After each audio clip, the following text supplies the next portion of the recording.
आज हम जीओसी के बारे में पढ़ेंगे, जनरल ऑर्गेनिक केमिस्ट्री के बारे में। तो आज का हमारा पहला प्रश्न है, समान स्विदलन का निर्माण द्वारा किसका निर्माण होता है? समान स्विदलन के द्वारा मुक्त मूलक का निर्माण होता है। समान स्विदलन का मतलब होता है कार्बन और कार्बन के बीच में जो बंध है, उस बंध के अंदर दो इलेक्ट्रॉन होते हैं। दोनों इलेक्ट्रॉन जो है वो अपने अपने कार्बन परमाणु के पास चले जाते हैं। वो बंध टूट जाता है और बंध के टूटने के बाद दोनों इलेक्ट्रॉन अपने अपने कार्बन के पास चले जाते हैं। तो इस प्रकार बनी स्पीशीज को मुक्त मूलक कहा जाता है। और यदि ये दोनों इलेक्ट्रॉन किसी एक कार्बन की तरफ चले जाते हैं तो उस विदलन को विषमान स्विदलन कहा जाता है, जिसमें दोनों इलेक्ट्रॉन जो है वो किसी एक कार्बन की तरफ चले जाएंगे और उस एक कार्बन के ऊपर इलेक्ट्रॉन की अधिकता हो जाएगी, जिसकी वजह से उसके ऊपर माइनस आ जाएगा, तथा दूसरे के ऊपर इलेक्ट्रॉन की कमी हो जाएगी तो उसके ऊपर प्लस आयन आ जाएगा। इस प्रकार कार्बन ऋणायन और कार्बन धनायन का निर्माण होता है विषमान स्विदलन के द्वारा। नेक्स्ट है जो मुक्त मूलक बनता है, उस मुक्त मूलक का केंद्रीय परमाणु sp2 संक्रित होता है। मुक्त मूलक का जो केंद्रीय परमाणु होता है वो sp2 संक्रित होता है। और सबसे ज्यादा स्टेबिलिटी की बात करें, स्थायित्व की बात करें तो 3 डिग्री मुक्त मूलक ज्यादा स्थायी होता है, उससे कम स्थायी 2 डिग्री, उससे कम स्थायी 1 डिग्री और सबसे कम स्थायी होता है ये वाला मुक्त मूलक जिसमें अन्य कोई भी कार्बन परमाणु नहीं जुड़ा होता। कार्बन धनायन में धनावेशित कार्बन परमाणु होता है। कार्बन धनायन के अंदर जो कार्बन परमाणु होता है उस कार्बन परमाणु का जो संकरण होता है वो sp2 संकरण होता है। मुक्त मूलक का संकरण भी sp2 होता है, कार्बन धनायन का संकरण भी sp2 होता है, लेकिन कार्बन ऋणायन का जो संकरण है वो sp3 होता है। कार्बन धनायन और कार्बन ऋणायन दोनों का ही जो निर्माण है वो विषमान स्विदलन से होता है। कार्बन धनायन का निर्माण विषमान स्विदलन से होता है। कार्बन धनायन में धनावेशित कार्बन परमाणु sp2 संकरित होता है। अगर यहाँ कार्बन ऋणायन पूछे तो sp3 संकरण होगा। इनका जो स्थायित्व का क्रम है वो भी सेम, 3 डिग्री कार्बन धनायन सबसे ज्यादा स्थायी होता है, फिर 2 डिग्री, फिर 1 डिग्री और फिर जिसके साथ एक भी कार्बन परमाणु उपस्थित न हो वो स्टेबल होता है। कार्बन धनायन जो होते हैं वो इलेक्ट्रॉन स्नेही की बात व्यवहार करते हैं, अर्थात इनके अंदर इलेक्ट्रॉन की कमी होती है और ये इलेक्ट्रॉन ग्रहण करने की क्षमता को दर्शाते हैं, इलेक्ट्रॉन स्नेही होते हैं कार्बन धनायन। निम्नलिखित कार्बन धनायनों के स्थायित्व का घटता क्रम बताइए। कार्बन धनायन सबसे ज्यादा स्टेबल होगा जो 3 डिग्री होगा, फिर 2 डिग्री, फिर 1 डिग्री। तो सबसे ज्यादा इसमें 3 कार्बन धनायन 3 डिग्री है, ये 2 डिग्री है, ये 1 डिग्री है और ये वाला है। तो इस प्रकार ये जो क्रम है वो सही है। यहाँ पे 3 डिग्री है लेकिन यहाँ पे 1 डिग्री आ गया और 2 डिग्री पीछे हो गया तो ये नहीं हो सकता। धनावेशित कार्बन परमाणु धनायन या कार्बन धनायन के स्थायित्व की जो व्याख्या है वो प्रेरणिक प्रभाव के द्वारा, अति संयुग्मन प्रभाव के द्वारा, विलायकीकरण के द्वारा की जाती है। सबसे ज्यादा प्रेरणिक प्रभाव और हाइपर कॉन्जुगेशन अति संयुग्मन प्रभाव के द्वारा इसके स्थायित्व के बारे में पढ़ा जाता है। इस यौगिक का IUPAC नाम बताना है। यहाँ पे आपको कीटोन नजर आ रहा है और यहाँ पे आपको कार्बोक्सिलिक अम्ल नजर आ रहा है। कीटोन और कार्बोक्सिलिक अम्ल में ज्यादा जो प्रभावी समूह होता है वो कार्बोक्सिलिक एसिड होता है, कार्बोक्सिलिक अम्ल होता है। तो ये जो है वो क्रियात्मक समूह माना जाएगा और इसको हम पूर्व लग्न के रूप में प्रतिस्थापी के रूप में लेते हैं। तो इस क्रियात्मक समूह से यहाँ पे नाम लिखा जाएगा ओइक अम्ल। यहाँ पे क्या होगा? ओइक अम्ल। तो जिनके अंदर ओइक अम्ल आ रहा है वो जो है उसका आंसर हो जाएगा पेंटेनोइक अम्ल। 5 कार्बन है और 1 2 3 और 4 चौथे नंबर पर ऑक्सो समूह जुड़ा हुआ, 4 पे ऑक्सो पेंटेनोइक अम्ल, ऑक्सो पेंटेनोइक अम्ल। हेलोजन के मात्रात्मक विश्लेषण की जो विधि है उस विश्लेषण विधि का नाम क्या है? कैरियस विधि। हेलोजन के मात्रात्मक विश्लेषण की विधि कैरियस विधि है। ड्यूमा विधि और कैल्डोल विधि ये नाइट्रोजन के विश्लेषण की प्रमुख विधियां हैं, ड्यूमा विधि और कैल्डोल विधि। मात्रात्मक विश्लेषण की कैल्डोल विधि के अंदर नाइट्रोजन युक्त यौगिक को किसके साथ गर्म किया जाता है? सांद्र H2SO4 के साथ। सांद्र H2SO4 के साथ। कौन सी विधि में? कैल्डोल विधि के अंदर नाइट्रोजन युक्त यौगिक को किसके साथ? H2SO4 के साथ गर्म किया जाता है। जबकि दूसरी जो विधि होती है ड्यूमा विधि, कौन सी विधि? ड्यूमा विधि, उसके अंदर नाइट्रोजन युक्त यौगिक को कार्बन डाइऑक्साइड के वातावरण में CuO का कॉपर ऑक्साइड के साथ क्या किया जाता है? गर्म किया जाता है। तो नाइट्रोजन के मात्रात्मक विश्लेषण की 2 विधियां हैं, ड्यूमा विधि और कैल्डोल विधि। ड्यूमा विधि के अंदर नाइट्रोजन युक्त यौगिक को कार्बन डाइऑक्साइड के माध्यम में कॉपर ऑक्साइड के साथ गर्म किया जाता है, जबकि कैल्डोल विधि के अंदर नाइट्रोजन युक्त यौगिक को सांद्र H2SO4 के साथ गर्म किया जाता है। NO2 समूह जो है एजो और वलय में उपस्थित नाइट्रोजन के परीक्षण के लिए NO2 समूह, एजो समूह और वलय में उपस्थित नाइट्रोजन के परीक्षण के लिए कैल्डोल विधि का उपयोग नहीं किया जाता है। कौन कौन से यौगिक हैं जिनकी पहचान के लिए कैल्डोल विधि का उपयोग नहीं कर सकते? जिनमें नाइट्रोजन की पहचान के लिए कैल्डोल विधि का उपयोग नहीं किया जा सकता? NO2 समूह वाले यौगिक, एजो समूह वाले यौगिक और वलय के अंदर उपस्थित नाइट्रोजन के परीक्षण के लिए आप कैल्डोल विधि का उपयोग नहीं कर सकते। नीचे दी गई अभिक्रिया किसका उदाहरण है? ये आपको एक कीटोन दिख रहा है और कीटोन है एल्डिहाइड और कीटोन जो है वो मुक्त नाभिक स्नेही योगात्मक अभिक्रिया दर्शाते हैं। Nucleophilic addition reaction, nucleophilic addition reaction, नाभिक स्नेही योगात्मक अभिक्रिया। कौन कौन? एल्डिहाइड और कीटोन। तो जो कार्बोनिल यौगिक होते हैं एल्डिहाइड और कीटोन जो हैं वो नाभिक स्नेही योगात्मक अभिक्रिया को प्रदर्शित करते हैं। केवल इलेक्ट्रॉन स्नेही समूह है। कौन से समूह जो है वो इलेक्ट्रॉन स्नेही है? तो इसके अंदर बात करें तो BF3 इलेक्ट्रॉन स्नेही है, लेकिन NH3 इलेक्ट्रॉन स्नेही नहीं है, वो इलेक्ट्रॉन दाता समूह है। AlCl3 इलेक्ट्रॉन स्नेही है, SO3 भी इलेक्ट्रॉन स्नेही है और NO2+ भी इलेक्ट्रॉन स्नेही है। इलेक्ट्रॉन स्नेही स्पीसीज वे होती हैं जिनके ऊपर धनावेश हो, जिनके ऊपर क्या हो? धन आवेश हो, तथा जिनके अंदर इलेक्ट्रॉन ग्रहण करने की क्षमता होती है। तो ये वाला हो गया B वाला। C वाला जो है उसके अंदर इलेक्ट्रॉन स्नेही समूह NO ये इलेक्ट्रॉन स्नेही होता है, प्लस इनके ऊपर तो ये सारे क्या होंगे? इलेक्ट्रॉन स्नेही होंगे, लेकिन यहाँ पे माइनस आ गया, इसके ऊपर क्या है? माइनस दे रखा है, इसलिए ये इलेक्ट्रॉन स्नेही समूह नहीं है D वाला। तो यहाँ पर B वाला इलेक्ट्रॉन स्नेही है और C वाला इलेक्ट्रॉन स्नेही है, B और C। तो इलेक्ट्रॉन स्नेही स्पीसीज के अंदर जो धनावेशित परमाणु हैं वो हो सकते हैं, या कुछ उदासीन एटम्स हैं जो इलेक्ट्रॉन स्नेही होते हैं, BeCl2, BF3, FCl3, FeCl3, BrF3, ZnCl2, AlCl3। ये कुछ यौगिक हैं जो कि क्या होते हैं? इलेक्ट्रॉन स्नेही होते हैं। बेंजीन भी एक इलेक्ट्रॉन स्नेही होता है। नाभिक स्नेही जो जितने भी ऋणावेशित स्पीसीज हैं वो सब क्या होती है? नाभिक स्नेही होती हैं। कुछ SO2 H2 है, अल्कोहल है, ईथर है, एमीन है, एनिलीन है वगैरह, ये जो यौगिक हैं वो क्या होते हैं? नाभिक स्नेही होते हैं। मुक्त मूलकों के स्थायित्व का घटता हुआ क्रम, मुक्त मूलकों के स्थायित्व का घटता हुआ क्रम लिखना है यहाँ पे। तो मुक्त मूलकों के स्थायित्व का घटता हुआ क्रम सबसे ज़्यादा स्थायी जो होता है वो बेंजीन वाला होता है, फिर एलिल वाला होता है, फिर तृतीयक एल्किल होता है, फिर द्वितीयक एल्किल होता है। बेंजीन, एलिल, तृतीयक एल्किल और द्वितीयक एल्किल ये मुक्त मूलक सबसे ज़्यादा स्टेबल होते हैं। नेक्स्ट प्रश्न है, एल्केन के उच्च ताप पर और अपघटन से जो अभिक्रिया होती है, एल्केन का उच्च ताप पर जो अपघटन अभिक्रिया है वो मुक्त मूलक प्रतिस्थापन अभिक्रिया है। कौन सी अभिक्रिया है? मुक्त मूलक प्रतिस्थापन अभिक्रिया है। जब आप एल्केन को वायु की अनुपस्थिति में उच्च ताप पर गर्म करते हैं तो कम कार्बन परमाणु वाले एल्केन, एल्कीन और हाइड्रोजन का मिश्रण प्राप्त होता है। तो एल्केन को अगर आप गर्म करते हैं तो एल्केन, एल्कीन और हाइड्रोजन गैस का मिश्रण प्राप्त होता है। ये एक प्रकार की मुक्त मूलक प्रतिस्थापन अभिक्रिया होती है। नीचे दिए गए यौगिक का आपको IUPAC नाम लिखना है। इसके अंदर आपको दिख रहा है यहाँ पर एक क्रियात्मक समूह है, तो 1 carbon, 2 carbon, 3 carbon, 4 carbon, 5 carbon, 6 carbon, 7 carbon और 8 कार्बन। तो 8 कार्बन के लिए यहाँ पे आपको ऑक्ट शब्द का उपयोग करना पड़ेगा, ऑक्टेन। तो जिसके अंदर ऑक्टेन दिख रहा है, यहाँ पे ऑक्टेन दिख रहा है, यहाँ पे ऑक्टेन दिख रहा है। 6 नंबर पर क्या है? मैथिल समूह जुड़ा हुआ है। 6 नंबर पर मैथिल समूह जुड़ा हुआ है, 3 नंबर पे ऑल समूह जुड़ा हुआ है। तो 6 मैथिल ऑक्टेन 3 ऑल। जलीय विलयन में एमीन की क्षारकता का घटता क्रम है। जलीय विलयन के अंदर एमीन की क्षारकता का घटता क्रम है 2 डिग्री एमीन, फिर 1 डिग्री एमीन और फिर 3 डिग्री एमीन। अगर एमीन समूह है तो 213 यानी 2 डिग्री एमीन, फिर 1 डिग्री एमीन और फिर 3 डिग्री एमीन। अगर एथिल समूह है, मैथिल समूह है तो कौन सा समूह है? मैथिल समूह है। और अगर एथिल समूह है तो 231 नंबर याद रखना।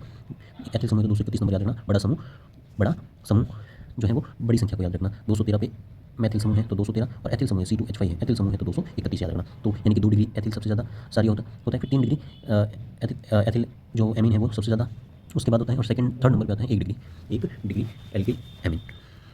क्षारीयता का इस प्रकार घटता हुआ क्रम होता है। अगर बात करें अमोनिया और एनिलीन के बारे में, तो अमोनिया ज़्यादा क्षारीय होता है और एनिलीन जो है वो बाकी अन्य जो 1 डिग्री 2 डिग्री 3 डिग्री जो एमीन्स होते हैं उनसे भी कम क्षारीय होता है। मुक्त मूलकों के स्थायित्व का घटता क्रम आपको बताइए। सबसे ज़्यादा 3 डिग्री, फिर 2 डिग्री, फिर 1 डिग्री और फिर लास्ट वाला। सूर्य के प्रकाश की उपस्थिति में जितनी भी अभिक्रिया होती है वो मुक्त मूलक अभिक्रिया होती है, मुक्त मूलक प्रतिस्थापन अभिक्रियाएं होती है। जैसे कि एल्केनों का हैलोजनीकरण, एल्केनों का क्या करना? हैलोजनीकरण करवाना, इससे एक मुक्त मूलक प्रतिस्थापन अभिक्रिया होती है। एल्केन को आप उच्च ताप पर गर्म करेंगे तो वो भी एक मुक्त मूलक अभिक्रिया होती है, जिसके अंदर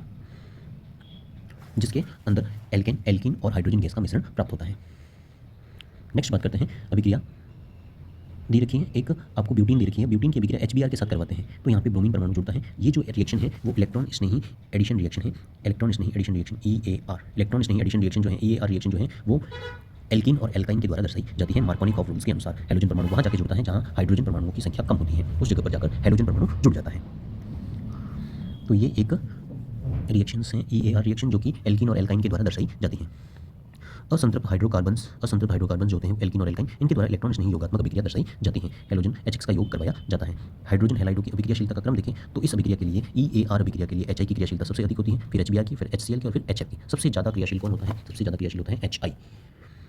नेक्स्ट नीचे दिया गया प्रश्न है, सूत्र दे रखा है, सॉरी नाम दे रखा है और आपको इसका सूत्र बताना है। 6 हाइड्रोक्सी हेप्टेनिल, हेप्टेन यानी 7 कार्बन होने चाहिए, पीछे एल्डिहाइड समूह होना चाहिए। तो 7 कार्बन है, इसके अंदर आपको 7 कार्बन दिख रहे हैं और लास्ट में आपको एक एल्डिहाइड समूह नजर आ रहा है। पहले नंबर पे एक एल्डिहाइड समूह नजर आ रहा है और 6 नंबर पे हाइड्रोक्सी समूह होना चाहिए। तो 6 नंबर पे 1 2 3 4 5 और 6, 1 2 3 4 5 6 नंबर पे आपको हाइड्रोक्सी समूह दिख रहा है। तो ये वाला सूत्र हो जाएगा। निम्नलिखित में से कौन से समुच्चय में केवल इलेक्ट्रॉन स्नेही है? इलेक्ट्रॉन स्नेही के लिए नेगेटिव आयन नहीं होना चाहिए। ये नेगेटिव इलेक्ट्रॉन स्नेही नहीं है, ये नेगेटिव इलेक्ट्रॉन स्नेही नहीं है, ये नेगेटिव इलेक्ट्रॉन स्नेही नहीं है। तो ये बचे हुए इलेक्ट्रॉन स्नेही होते हैं। नाइट्रोजन की मात्रात्मक विश्लेषण के उपयोग में आने वाली जो विधियां हैं वो 2 विधियां थी। एक तो थी कैल्डोल विधि और एक थी ड्यूमा विधि। कैल्डोल विधि और ड्यूमा विधि। कैरियस विधि जो है वो हैलोजन के मात्रात्मक विश्लेषण में काम आती थी। इस कैल्डोल विधि के अंदर नाइट्रोजन युक्त यौगिक को H2SO4 शांत H2SO4 के साथ गर्म किया जाता है, जबकि ड्यूमा विधि के अंदर नाइट्रोजन युक्त यौगिक को कॉपर ऑक्साइड के साथ CO2 युक्त वातावरण के अंदर गर्म किया जाता था। नेक्स्ट है जो रिएक्शन दे रखी है, ये एक क्या है? एक एल्कीन है। एल्कीन की अभिक्रिया HBr के साथ कराई जा रही है। जितने भी एल्कीन है, एल्काइन है वो EAR रिएक्शन प्रदर्शित करते हैं, इलेक्ट्रोफिलिक एडिशन रिएक्शन। नेक्स्ट बात करते हैं इलेक्ट्रोफिलिक एडिशन रिएक्शन जो विक्रिया होती है वो मार्कोनिकॉफ रूल्स के हिसाब से होती है। उसमें हैलोजन परमाणु जो होता है, हैलोजन परमाणु यानी ऋणावेशित भाग जो है उस कार्बन पर जुड़ता है जहाँ पर हाइड्रोजन की संख्या क्या होती है? कम होती है।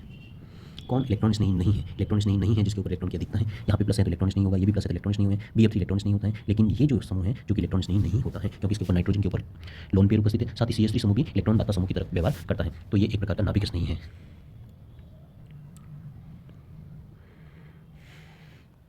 नेक्स्ट बात करें निम्नलिखित में से किस मध्यवर्ती का एल्कीन का हैलोजनीकरण होता है? एल्कीन के जब हैलोजनीकरण के दौरान में एल्कीन का जब हैलोजनीकरण करवाते हैं तो मुक्त मूलक प्रतिस्थापन अभिक्रिया होती है। एल्कीन का हैलोजनीकरण कराने पर मुक्त मूलक प्रतिस्थापन अभिक्रिया होती है, मुक्त मूलक का निर्माण होता है।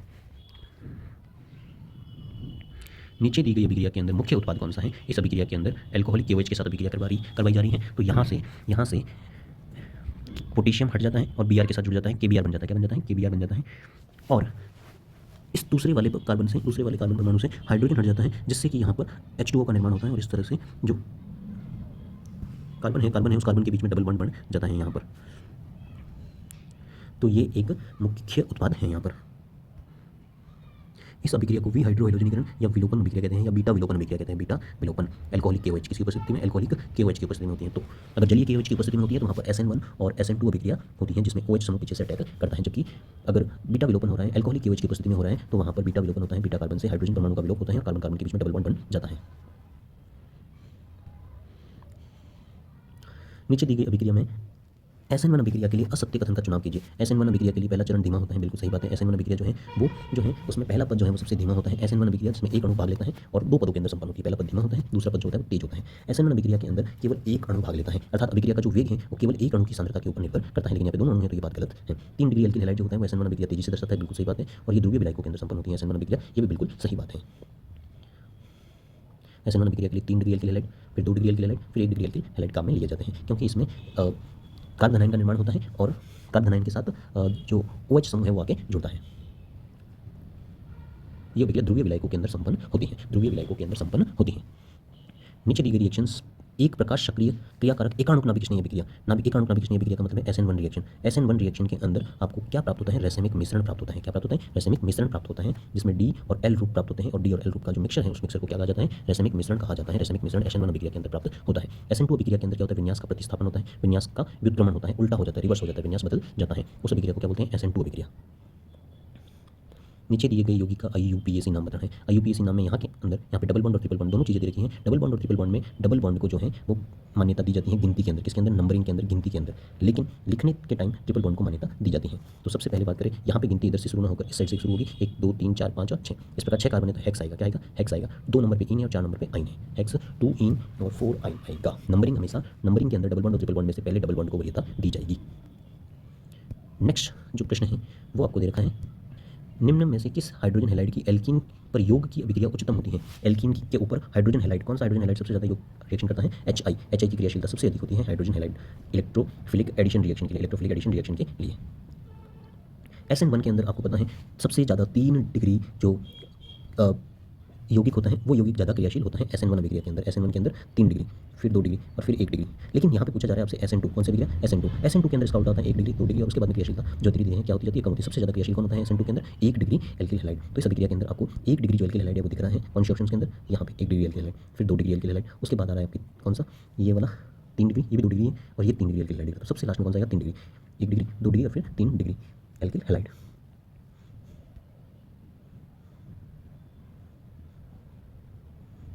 यहाँ पे अगर बात करें तो ये जो यौगिक है वो 1 डिग्री, ये जो यौगिक है वो भी 1 डिग्री है, क्योंकि इस कार्बन के साथ ये एक ही कार्बन जुड़ रहा है तो ये दोनों 1 डिग्री हो गए। और यहाँ पे ये 3 डिग्री आ गया और उसके बाद ये 2 डिग्री आ गया तो ये पॉसिबल नहीं है। यहाँ पे ये 3 डिग्री आ गया, फिर उसके बाद में कौन आ गया? 1 डिग्री आ गया, उसके बाद में 2 डिग्री आ गया तो ये भी पॉसिबल नहीं है। ये वाला अपना आंसर है। यहाँ पे 2 डिग्री आ गया, 2 डिग्री के बाद में ये भी 2 डिग्री है, फिर ये 3 डिग्री है, लेकिन 3 डिग्री के बाद 1 डिग्री आ गया। ये जो है वो सही है, लेकिन ये दोनों 2 डिग्री वाले हैं और ये 3 डिग्री वाला है तो ये क्रम चेंज हो गया। SN2 अभिक्रिया का मतलब इसमें 2 अभिकारक अणु भाग लेते हैं, केवल एक पद के अंदर संपन्न होती है। केवल कितने पद के अंदर? एक पद के अंदर संपन्न होती है। इसमें अभिक्रिया का जो वेग है वो दोनों के ऊपर निर्भर करता है, एल्किल हैलाइड और नाभिक स्नेही दोनों की सांद्रता के ऊपर निर्भर करता है। द्वितीय कोटि की अभिक्रिया है, इसके अंदर विन्यास का प्रतिरूपण होता है। क्या होता है? विन्यास का प्रतिरूपण होता है और ये एक पद के अंदर संपन्न होती है। SN2 अभिक्रिया के लिए 1 डिग्री एल्किल हैलाइड सबसे ज़्यादा क्रियाशील होता है, फिर 2 डिग्री और उसके बाद में 3 डिग्री। और ये जो अभिक्रिया होती है वो ध्रुवीय अप्रोटिक विलायकों के अंदर होती है। इनके अंदर ध्रुवीय अप्रोटिक विलायकों के अंदर संपन्न होती है। डाइएजोनियम लवण की फिनॉल और एरोमेटिक एमीन के साथ युग्मन अभिक्रिया। फिनॉल और एरोमेटिक एमीन के साथ जितनी भी बेंजीन रिंग्स हैं, बेंजीन रिंग वाले जो यौगिक हैं वो इलेक्ट्रोफिलिक सब्स्टिट्यूशन रिएक्शन प्रदर्शित करते हैं। ESR इलेक्ट्रॉन स्नेही प्रतिस्थापन अभिक्रिया। कौन सी अभिक्रिया? इलेक्ट्रॉन स्नेही प्रतिस्थापन अभिक्रिया। जितने भी बेंजीन रिंग वाले यौगिक, चाहे वो फिनॉल हो चाहे वो एरोमेटिक एमीन हो। SN1 अभिक्रिया के लिए कौन सा कथन सत्य सही है? तो SN1 अभिक्रिया के लिए ये प्रथम पद अभ्युत्तर आयन युग्म में वियोजन है। बिल्कुल SN1 अभिक्रिया जो है वो 2 पदों में संपन्न होती है। पहले पद के अंदर आयन का निर्माण होता है, पहले पद के अंदर कार्बन आयन का निर्माण होता है। द्वितीय पद के अंदर विशिष्ट समूह पीछे से आक्रमण करता है नहीं। इस अभिक्रिया के अंदर SN1 अभिक्रिया में आक्रमण पीछे से नहीं किया जाता, नाभिक स्नेही जो है वो पीछे से आक्रमण नहीं करता। द्विविस्थापन अभिक्रिया के अंदर SN2 अभिक्रिया के अंदर अब जो समूह है वो पीछे से आक्रमण करता है। विन्यास का प्रतिस्थापन ये भी SN2 के अंदर होता है और एक बाहरी नाभिक स्नेही का क्रियाधार पर आक्रमण जो है वो भी किसके अंदर होता है? SN2 के अंदर होता है। तो कौन सा कथन सत्य है? पहला कथन सत्य है। नीचे दी गई रिएक्शंस में बेंजीन रिंग आपको नजर आ रही है। बेंजीन की रिंग वाली जितनी भी अभिक्रियाएं हैं वो electrophilic substitution reaction ESR reactions होती हैं। नीचे आपको क्या दे रखा है? आपको अगला प्रश्न दे रखा है कि ये जो एक यौगिक है, एक बेंजीन की रिंग, सॉरी एक एथीन, एक एल्कीन नजर आ रही है। इस एल्कीन की अभिक्रिया HBr के साथ परऑक्साइड की उपस्थिति में करवाई जा रही है। तो ये कौन सी रिएक्शन है? परऑक्साइड की उपस्थिति में जितनी भी रिएक्शंस होती है वो मुक्त मूलक अभिक्रिया होती है, मुक्त मूलक एडिशन रिएक्शन, मुक्त मूलक योगात्मक अभिक्रिया। एल्कीन जो है, एल्कीन्स जो होती हैं वो योगात्मक अभिक्रिया दर्शाती है। कौन सी अभिक्रिया दर्शाती है? योगात्मक अभिक्रिया। परऑक्साइड की उपस्थिति में हो रही है तो ये एक मुक्त मूलक योगात्मक अभिक्रिया होती है। इसके अंदर हैलोजन परमाणु का जो योग है वो एंटी मार्कोनिकॉफ नियम के अनुसार होता है, जिसके अंदर हैलोजन परमाणु वहाँ पे जुड़ता है जहाँ पर हाइड्रोजन परमाणुओं की संख्या अधिक होती है। इस अभिक्रिया के अंदर मुक्त मूलक का निर्माण होता है। इस प्रभाव को परऑक्साइड प्रभाव या खरांश प्रभाव के नाम से भी जाना जाता है। SN2 अभिक्रिया की प्रतिक्रियाशीलता का सही क्रम है। SN2 में आपको पता है SN2 के अंदर 1 डिग्री सबसे ज़्यादा क्रियाशील होता है, फिर 2 डिग्री और फिर 3 डिग्री क्रियाशीलता धीरे धीरे घटती जाती है। तो सबसे ज़्यादा क्रियाशील कौन है? 1 डिग्री। हमें बढ़ता क्रम बताना है तो 3 डिग्री सबसे कम होगा, फिर 2 डिग्री होगा, फिर 1 डिग्री होगा। तो सबसे ज़्यादा 1 डिग्री, सबसे ज़्यादा कौन सा समूह होगा? 1 डिग्री। उसके बाद में 2 डिग्री और उसके बाद में 1 डिग्री, 3 डिग्री। नेक्स्ट क्वेश्चन है अपने सामने। नीचे दिए गए यौगिक का आपको IUPAC नाम लिखना है। सेम यहाँ पे ओइक अम्ल है, यहाँ कीटोन है। ओइक अम्ल ज़्यादा प्रभावी होता है तो ओइक अम्ल आएगा लास्ट में। ओइक अम्ल हेक्सेनोइक अम्ल, कौन सा? हेक्सेनोइक अम्ल। R3N एक नाभिक स्नेही होता है। क्या होता है? एक नाभिक स्नेही, क्योंकि नाइट्रोजन के ऊपर क्या होते हैं? मुक्त मूलक उपस्थित होते हैं। नाइट्रोजन के ऊपर मुक्त इलेक्ट्रॉन उपस्थित होते हैं, लोन पेयर उपस्थित होते हैं, तो वो एक नाभिक स्नेही की भांति व्यवहार करता है। नीचे दी गई अभिक्रिया के अंदर AlCl3 जो है वो लुईस अम्ल की भांति व्यवहार करता है। किसकी भांति? लुईस अम्ल की भांति व्यवहार करता है, इलेक्ट्रॉन स्नेही की भांति व्यवहार करता है।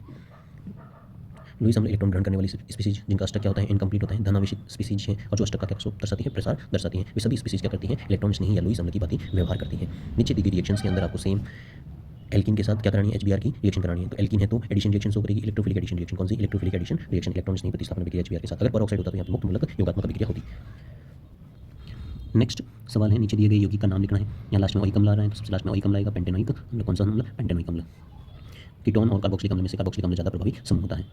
नेक्स्ट बात करते हैं कि सोडियम संगलन निष्कर्ष को सोडियम नाइट्रोक्लोराइड के साथ अभिक्रिया कराने पर एक बैंगनी रंग का अवक्षेप प्राप्त होता है। उस बैंगनी रंग के अवक्षेप किसके कारण प्राप्त होता है? NFeCN5NOS4-।